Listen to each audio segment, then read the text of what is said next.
ఇల్లు కట్టాలి అంటే మామూలు విషయం కాదు. రేట్లు మండిపోతున్నాయి. అమ్మో, ఏమైనది తాత? చదువుకున్నావు, ఆ మాత్రం బుద్ధి లేదా?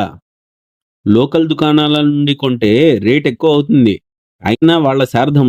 ఒరిజినల్ మెటీరియల్ ఇస్తారో డూప్లికేట్వి తగలడతారో తెలిసి చావదు. మరి ఏం చెయ్యాలి తాతా? డైరెక్ట్గా కంపెనీ నుండి తెప్పించుకోరా. డైరెక్ట్గా కంపెనీ వాళ్ళు సప్లై చేస్తే రేట్ తగ్గిద్దిరా. పైగా శ్రేష్టమైన క్వాలిటీ ఉన్న ఒరిజినల్ మెటీరియల్ దొరికిద్ది. మనది చిన్న ఆర్డర్ కదా తాత, కంపెనీ వారు మనకి సప్లై చేస్తాడా? వాడు కంపెనీ పెట్టిందే మన కోసం రా. ఆర్డర్ ఉంటే పరిగెత్తుకుని వస్తాడు.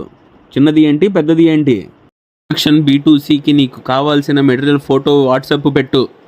వాళ్లే 4 కంపెనీల నుండి డైరెక్ట్గా కంపెనీ వాళ్ళు సప్లై చేస్తే ఎంత అయ్యిద్దో ఒక అంచనా వేసి ఇస్తారు. రాకపోతే ఆ కంపెనీ వాడికి కూడా 4 తగిలిస్తాను. థ్యాంక్స్ తాతా, మాకి ఒక మంచి సలహా ఇచ్చావు.